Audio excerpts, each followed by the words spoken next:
you're listening to Oh Crap with Jamie. This is a podcast for parents working hard to break the cycles while dropping the F-bomb a lot.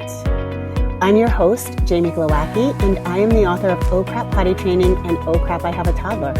And I am so happy you're here. Hey guys, welcome. I am very excited today because I am talking with Kassi Klein, DDS, dentist. She's a pediatric dentist and she specializes in Airway. So I'm going to let her introduce herself in a minute, but I was just telling her that this is fantastic. So kids are having trouble breathing. They're having trouble with their airways, and this is creating so many problems. So we're going to talk about that, but I'm going to let Kassi introduce herself and her story. And guys, she has a dog, and so the dog made So sorry. They were asleep right before this. That's okay. But these moms are listening with crying kids in the background. Real life, right? Real life. So tell us a bit about like how you got into this, how you got to specialize in airways, especially. Yeah. So I became just a general dentist right out of dental school, had a few associate jobs, decided to go out on my own, start my own business. And then once you have your own business, you kind of get to explore things that really interest you and start practicing the way that you want to. So I became a biological dentist. And so we practice very low toxicity. I mean, dentistry is kind of a toxic profession in and of itself, but we're mindful to that and how the mouth is related to the whole body. Well, I've always said, like, I consider myself a person that likes to keep asking why. I'm never really satisfied with answers. I just like to keep asking why. So yeah, me too. As I ask why, I found Airway. And so my story always is that my mom had a heart attack back, I think in 2015, 2016. And I had just started hearing about Airway in dentistry. And I, of course, was asking why, because the cardiologist told my mom that she had a broken heart syndrome heart attack. Meaning they didn't really know what it was. There was no blockages. There was, nothing that could have explained her heart attack other than broken heart syndrome, but there wasn't anything to be brokenhearted about. Right. So I asked, have you ever had a sleep study? She said no. And I said, maybe your cardiologist could recommend one for you. Mm-hmm. So they did. And turns out she had severe sleep apnea. Now, she never knew that. I never knew that. And so looking back over just things I noticed about my mom, her jaw clicking, I knew she had teeth extracted when she had braces, just little things like that. I was like, wow, there were some of these signs that were present all along. And so I started seeing those things in my patients in my office, and then started talking with my patients, started seeing a lot of patterns. And then, it just took off. It's like, once you see it, you can't unsee it. And then I started treating adults, and then you think, oh my gosh, I can get to this earlier. I can start preventing these things, and the younger, the better. Right. So now I see tons and tons of kids, and we get this, even infants, we get this ball rolling on Airway as soon as we can now, so we can prevent people from having heart attacks or, any other health issues that might arise because of bad sleep. And let's talk like very briefly, just in case my audience isn't familiar. So when we talk about Airway, we're talking about breathing, right? And the amount of breath you have access to. Right. And then sleep apnea. So I'm in the middle of, funny enough, of reading Breath by James Nestor, which is all about the things that can go wrong when we're mouth breathing and not, our airways are blocked in some way, shape, or form. And literally in the first couple of chapters, he says sleep apnea. He refers to it as you're choking. You're choking in your sleep. Yep. And so is there a more technical definition?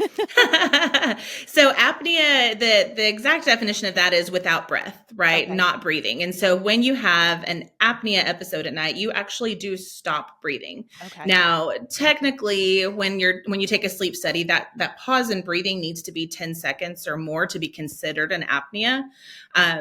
But yes, that means without breathing, you actually do stop breathing. I've seen patients that stop breathing like 60, 90 seconds at a time, which is terrible for your brain and body and all kinds of things. But there's sleep apnea in and of itself is kind of an end stage disease, if you want to say that. So when we see it in kids, a lot of times it's, mouth breathing, or it's what we call sleep disordered breathing, or, these things are those like stage 1, early stages. And then sleep apnea is kind of the end. We want to avoid getting to sleep apnea. So there's definitely a range of sleep issues there. Okay. What are some of the things we would look for in kids? I mean, most moms, especially the younger the kid, like, I don't know, once you know your kid's sleeping, you're like, I got to get some sleep. Right. For sure. Monitoring their kids sleeping. They're just like, whoa, good. Their eyes are closed. But, and I guess, what are the symptoms of that? And are they all clumped together? So a snoring part of it is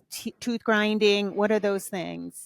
There is a huge range of symptoms that we see in kids, and not all kids present the same. So I will literally have siblings and mom will bring them to me for really 2 different things, but it's really the same underlying cause. It's an airway issue. So we can see things. Some of the obvious things that you see in kids are, the snoring, the noisy breathing, gasping for air would be a big red flag. Grinding of the teeth is a sign of an airway issue. Bedwetting is a sign of an airway issue beyond a certain age, of course. Sure. Any enlarged tonsils, adenoids, but then there's things that we look at as dentists. Teeth crowding is one of them. If the teeth are really super crowded, we have really little jaws, and that can affect our breathing. So there's, behavior things all across the board that can be linked to airway issues. Oh my goodness. And ADHD. I mean, of course, like my interest was piqued at bedwetting, because there's definitely, like, that's my wheelhouse. And I've always known there's a genetic link, if there's ADHD, the circadian rhythms flip, like there's all these other factors, but maybe even the ADHD could be, the airway blockage could be contributing to those symptoms. Yeah, absolutely. And so there was a statistic that you guys sent me. 80% of kids develop some disruption in sleep. Mm-hmm. Yeah, I mean, due to blocked airways. Yeah, it's rampant right now. I mean, so our jaws are smaller and smaller, and there's a lot of reasons for that. A lot of it is the soft foods that we're eating, but our jaws are really tiny, and our tongue can't fit fully in our mouths. And when our tongue can't fit in our mouths, the only place it has to go is back into the airway space, and it restricts our breathing space, and that can cause our body to kind of panic. And especially when we're asleep, we wake up and we start trying to breathe again. So overcrowded teeth. So if like is this something you would know with baby teeth, or is the overcrowding typically when they lose their baby teeth? No, we start to see that in baby teeth. So if we have a child that has baby teeth that are all touching each other, then we know that we already have crowding. So ideally we want big giant gaps between baby teeth, because eventually permanent teeth are going to come in and replace those, and permanent teeth are so much bigger than the baby teeth. Right. So in the most severe cases, we see crowding of the baby teeth, but even baby teeth that are touching or really close together, I would consider that crowding and underdeveloped jaws. Okay. And so, like, what would a parent do if, like, they because it encompasses so many things. Like, how would you know? And is there like a diagnostic tool, or besides just overcrowded teeth? Yeah. So, I mean, I would recommend, if you have any suspicions, to go see an airway dentist. There's more and more dentists are becoming aware of these signs and symptoms that we can see within the mouth. But where was I going with that? What was the question? Tell me one more time. I was like, I totally lost my train of thought. Yeah. No, it's so funny too. I'd like the barking dog. That's what I put my dog in daycare, because I'm like, oh my God, I have one eye on him. Like, what would parents, okay, so for example, I work with a lot of people who have like a 4 or 5 year old who exhibit signs of ADHD, or they're having trouble sleeping, but it's not necessarily that they're snoring. Like, what would make a parent, how would it occur to a parent that this is the issue? Yeah, that's, people find me, and that's always the first question that I ask is like, how did you find me? Like, what brought you here? What is your concern? And it's really so many things. I say the best diagnostic tool is always a mom gut, right? Like, moms just kind of know, like, something's not right. My kid isn't sleeping that well. Or I would say if you notice crowding and you've read books or you've heard a podcast like this one, that I would, explore it. But behavior issues, if you ever hear snoring, if you ever hear your child grinding your teeth, it's not normal. And I would definitely have airway issues checked for that. Okay. Yeah. Because we've come to accept that. Like, oh, I have a tooth grinder. Yeah. Okay. And that's good to know. And like you said, like just we're doing this podcast to spread awareness, right? Exactly. Well, and it's, and I do work with a lot of parents who are at the end of the line. They've tried everything for night training, toileting at night, and they've tried everything behaviorally. And I know after the pandemic, especially, we're just seeing this like kind of off the charts behavior stuff that it's not enough to get an IEP or a 501. It's not enough. It's not diagnosable, but it's like driving the parents up a wall. And they're like, so it's just another thing to throw into the mix, I guess, is an airway dentist. And do most dentists like advertise that? Do they all specialize in that, or is that like along with being a biologic? So it's a lot of biological dentists are the ones that do know more about airway, just because we're very aware of the mouth body connection. Right. But the ADA has actually released a statement that has called for all dentists to screen for sleep apnea. So really every dentist should be at least looking and be aware, and then make the proper referrals to airway dentists, or, there's online resources and things like that where parents can find more information. But yeah. All right. So what are some things that people can do to prevent this? So there's a wonderful book called Baby-Led Weaning, and that is kind of one of the very first things that we can do is to train our kids to eat real food and to use their jaws to their full capacity. So the muscles. You hear that, guys? She's backing me up. Yeah.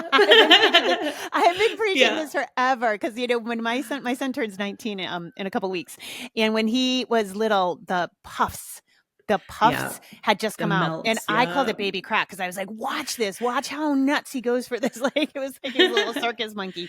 Yeah. And then the pouches came soon, and there was just something for me intuitively. I was like, I don't think he doesn't use a sippy cup anymore. He doesn't he can handle food. Like, why would we be squeezing? I don't know. It intuitively didn't make sense to me. But then I started seeing the ramifications, and then the studies coming out about not chewing enough and like baby-led weaning. Oftentimes, even some of the really big accounts on Instagram, it's like, take a rib bone. They should be gnawing on bone and gristle and hard things, and we try to make things too soft. So it makes it too easy, and their muscles become very lazy. And they, so we want them to use those muscles. So when I say muscles, I'm talking about lips, I'm talking about tongue, I'm talking about cheeks, even compensating muscles, neck, shoulders, back. So it's very important that our muscles learn to do exactly what they're supposed to do, because our muscles form our jaws.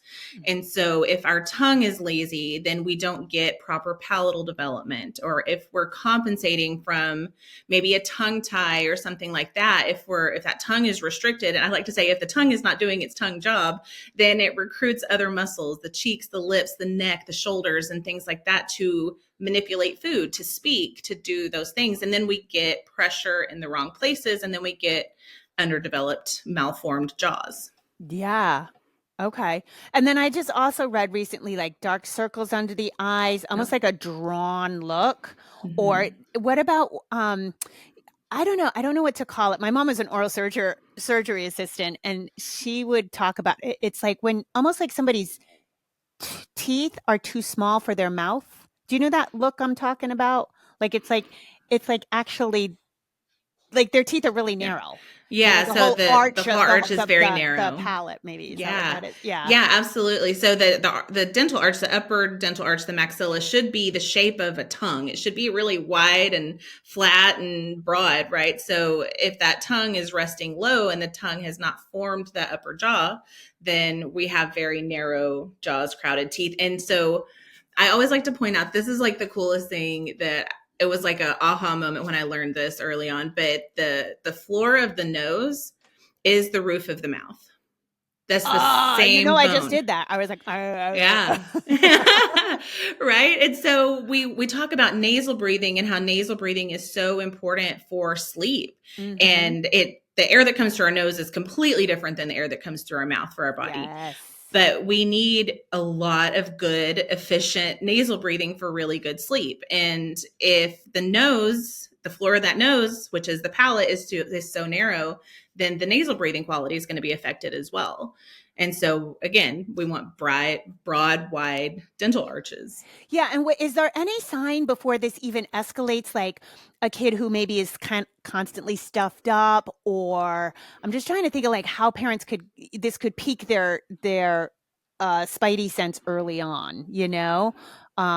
Is there a way to train mouth breathing in a younger child? Like I know now we do, I mean, nasal breathing, now we do mouth taping, but like, no, please don't put tape on your infant's mouth. No, Dad, don't recommend that. But is there a way to like encourage that, or is it once they have it, they kind of have it and you should go see an airway dentist? No, so there's lots of things we can do. So one of my friends just had a baby, and what I tell her to do is if you see that baby with his mouth open, and I wish I knew this when I had babies because I have hundreds of pictures of my son with his mouth wide open, but you can gently press below their chin and it pushes their tongue up to their palate. And babies they're really good because they're brand new. They're kind of, a fresh canvas. Right. And we can train it, right? So they may have poor muscle tone at first, especially if we have babies that are, not nursing well, or maybe have a tongue tie or something like that. But if you can just push up right under the chin, kind of in that soft spot, it will trigger that tongue to go to the roof of the mouth. And when the tongue is in the roof of the mouth, they can't breathe through their mouth. It's going to be nasal breathing. Okay. So that's what you want to work on. Now there's myofunctional therapists that specialize in babies. Some lactation consultants know this, but there's exercises and strengthening things that we can do to start teaching that tongue to go up, which will result in nasal breathing. Yeah. So I'm at the part in James Nestor's book where he does the experiment where he plugs up his own nostrils for a month, for 30 days. Wild. And like his face started to change. He thought he was going to die. He thought he wasn't going to make it through the experiment. Cause like, think of when you have a cold, like how dry your mouth gets. And oh my gosh. Yeah. So what are the things that you guys do in your practice? Like when somebody comes to you and like, okay, my kid's got all these things, like how do you rectify it in your practice? Yeah. So anything from babies to adults. So we have something we can do, something we can help, right? So in babies, we talk about the coaching. We talk about the tongue and the roof of the mouth. We have something called a Myomunchie that we can give them to chew on during the day. It's like a teething toy, right? To help form the muscles of the jaws. Older kids, we use guidance appliance. We like to guide their growth and development through a appliance that helps them nasal breathe and helps balance the muscles. Okay. That is very effective. And the earlier we can get started with that, the better. Our focus is on establishing really good nasal breathing, establishing really great tongue posture, and starting the development of the jaws wide if we have not been on that path. Mm-hmm. Now, sometimes we have a lot of crowding in very narrow jaws, and we have to go in and do expanders when we do upper and lower fixed expanders and create that room in the jaws that we need. Okay. And it just depends on age. Yeah. And the guider, is that like a retainer? So it looks like a mouthpiece, like a sports guard, right? But it's specifically designed to balance the muscles when it's in the mouth. So it teaches the tongue. It has a ramp in the middle, teaches the tongue to go up to the roof of the mouth. Mm-hmm. It keeps the pressure of the lips and the cheeks off of the teeth so we can get growth in a wide direction. Mm-hmm. And then it seals the front of the mouth. And so an alternative to the mouth tape, right? Right. That sealing the mouth from the inside with the appliance, and then we'll establish nasal breathing. Oh, cool. And then the expander is like the same thing you would do for orthodontics, but you don't necessarily need braces. You just need it expanded. Right. So there's a lot of times there's phase 1 and phase 2, where phase 1 will be that foundational, like we're, all in on the airway. We're getting tongue space is the main goal, is just creating that space. Okay. And then afterwards, sometimes we do go in and move teeth with orthodontics. Yeah. I had a tongue thrust in 3rd grade, and I was starting to have like a little lisp, and I still have it kind of when I get tired, but it looked like a retainer, but it had bars. So my tongue kept going out to my front teeth, and it was going to push my front teeth out.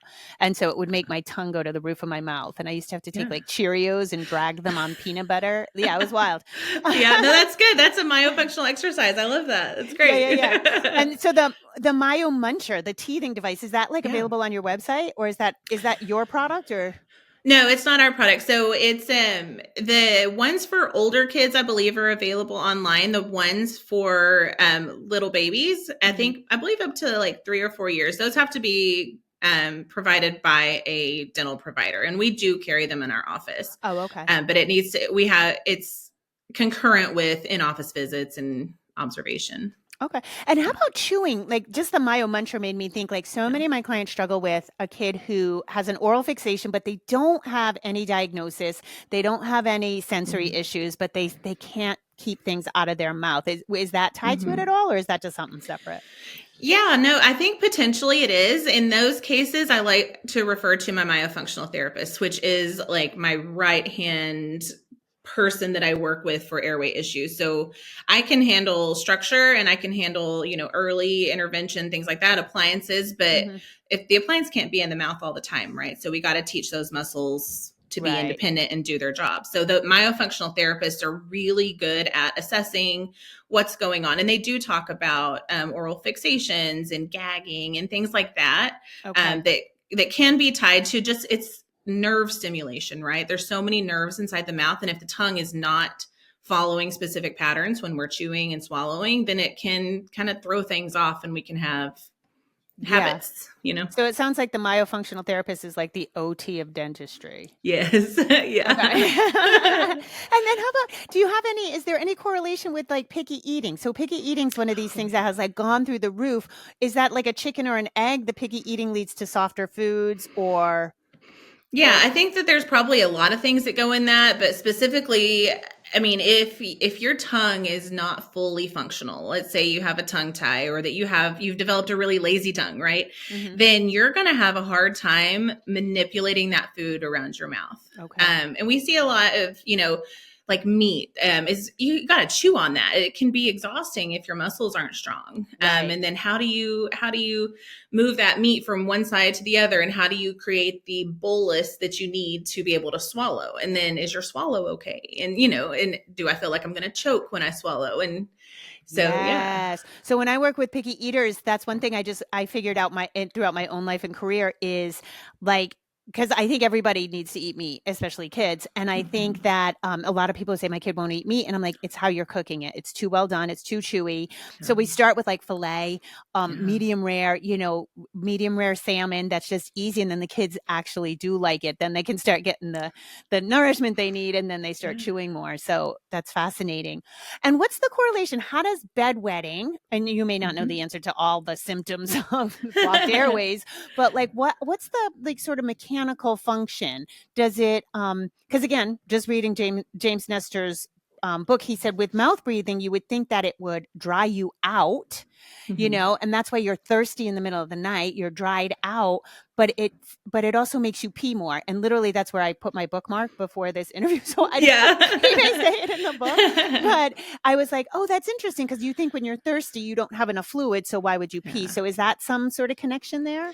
So I touched on a little bit about how the air that comes through our nose is completely different than the air that comes through our mouth when we all the time, just in general. So when we breathe through our nose, the air is warmed, it's humidified, it's cleaned, and it's prepared for our lungs. When we breathe through our mouth, we skip all of that and we just get dry air down into our lungs. Well, our body doesn't, our nervous system doesn't react the same. So when we breathe through our mouth, we actually have less deep sleep. Okay. Now, in deep sleep, we make something called antidiuretic hormone, or ADH. You guys have heard that from me. So if we are not getting as much deep sleep, we're not creating as much antidiuretic hormone. Now, what that ADH does is it concentrates your urine.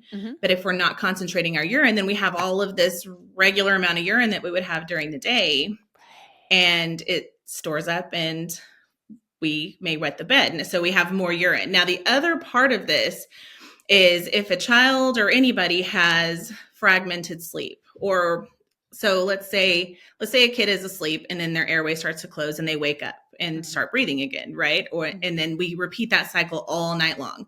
We sleep, we relax, the airway starts to close, our brain wakes us up, and we do this all night. So that is going to make the brain really tired, kind of like decision fatigue almost, right? Yeah. The brain becomes very resistant to external stimuli, like a full bladder. So these kids look like they're sleeping really deep. I have a lot of parents tell me, oh, my kid is such a hard sleeper. But really, sometimes these kids are going through these micro arousals all night. And then they're less sensitive to the stimulus of a full bladder. And so now we've got a full bladder because of not enough ADH mixed with a brain that's not telling us to wake up to go to the bathroom, results in bedwetting. Okay, I just want to pause here and I want to say back to you because I think you just unlocked fucking everything for me.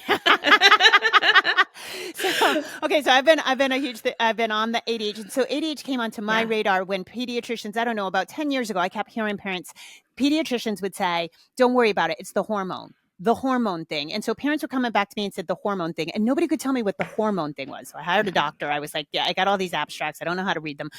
And so went through what ADHD does, and that hormone. And I was like, oh, and it seems like some kids grow into it. Some, like we're talking 3, 4, 5-year-olds in this range. And it's really one of those hard things because we have, disposable diapers promoting size 10 diapers. So parents really are holding off night training for a really long time. I have 8-year-olds still in diapers. As clients, my son is 19, not in a diaper. And so, I know there's external sources of ADHD because historic bedwetters, people, we've always had bedwetters, not necessarily tied to anything. And so they do have an external source that you can take for camps or sleepovers or things like that.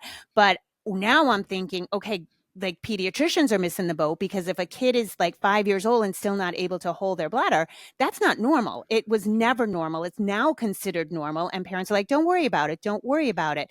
But I'm thinking the pediatricians are dropping the ball in not like, hey, this could be something else, right? And so you guys listening, if you are struggling, and I define bedwetting, like it can be bedwetting, but often when parents are trying to ascertain and help their child by waking them for a dream pee, what's happening is the kid's peeing 3 or 4 times a night. And I'm like, that tells me that ADH isn't being released because you really should be going down to like 1, if any.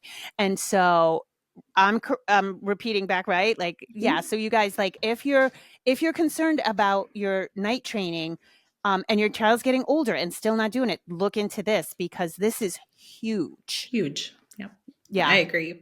Yeah. But I've literally had patients stop bedwetting once we start treating their airway, and the parents have tried everything, and it's not a bad kid. It's not a lack of, attempts from the parents and trying different things. It's biological. It's something that's happening inside their body. Yeah.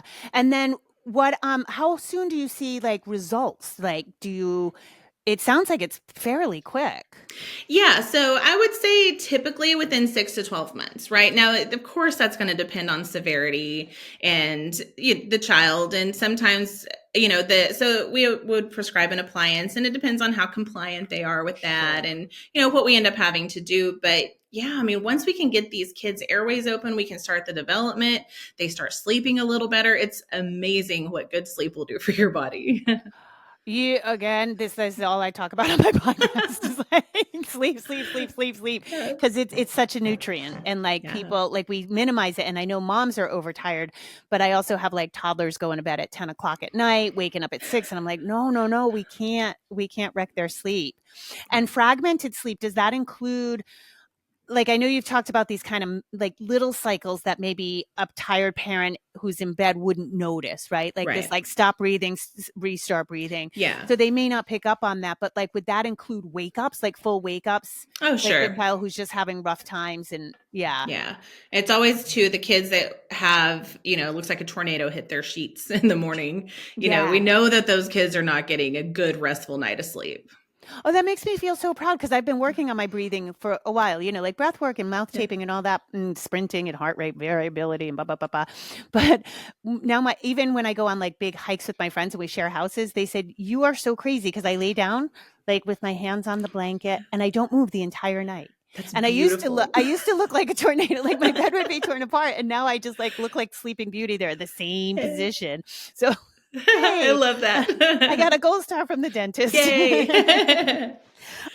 Cool. Is there anything else you feel like people should know? I mean, those are my questions, but you must see some crazy stuff if you need to tell us anything else.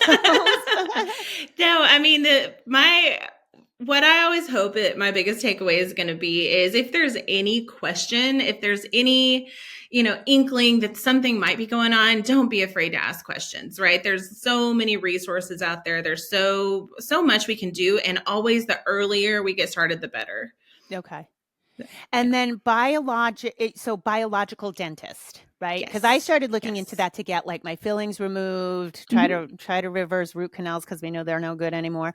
But so you would look for a biological dentist who they're going to generally specialize in airway or have airway knowledge. It's possible, yes. I would look for an airway dentist. So there's websites like Airway Health Solutions has a provider locator.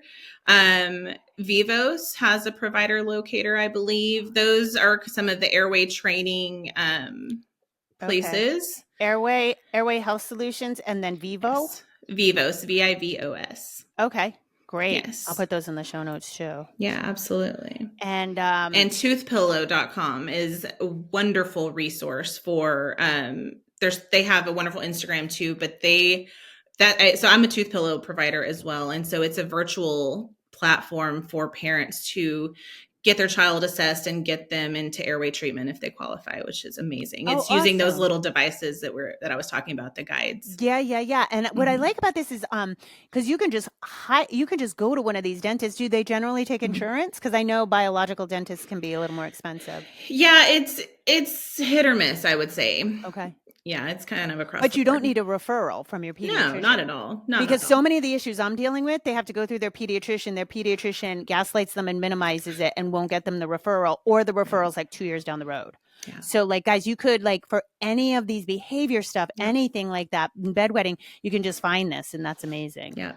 Find a provider in your area or go to Toothpillow and be matched with a virtual one. It's awesome. Oh, you can get a virtual person too. Yep. Oh my God, that's amazing. So that's toothpillow.com. That's your company. Yeah. So it's a company that I work for, right? Okay. I'm a provider with Toothpillow, but they're a big dental office in the sky. I like to say, I love big it. airway office. Yep. Oh, sweet. All right. Thank you. Well, Kassi, this has been amazing. Thank you so much. Yeah, I feel like you unlocked a lot of secret.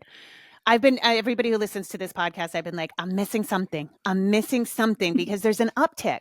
There's an uptick in behavior stuff. There's an uptick in sleep problems. There's an uptick in picky eating. And I'm like, something's happening besides just better diagnostics, So this is so helpful. Where can we find you? Toothpillow.com, obviously. Yes. So I'm a doctor on Toothpillow. So you can put my name in as a referral source. And if you're in Texas, you can be matched with me as your provider. Oh, cool. I have a dental office in Spring, Texas. If you're local, I'd love to see you. And then I have an Instagram at Breathe, Sleep, and Airway. Cool. So that's your personal or your business personal. And then Toothpillow also has an Instagram. Correct. Okay, yes, I'll put those on the show notes too. Well, thank you so much for your time. Yes, thank you for having me. It was so fun. Right on. All right, guys. As always, rock on and have a beautiful day. Okay, bye, everyone. Just a reminder, if you need additional resources, I have Oh Crap Potty Training. I have Oh Crap, I Have a Toddler. Those books are available everywhere you want to find a book. You can also go to my website, jamieglowacki.com, where you can book private sessions with me, buy any of my courses. Those are really geared towards potty training help. And also I'm on Instagram. I'm not on Facebook anymore, and I'm not on Twitter. I'm on Instagram, jamie.glowacki, and I do a lot of lives and usually posting a lot of good information. So those are extra resources for you. And as always, rock on. Have an awesome day.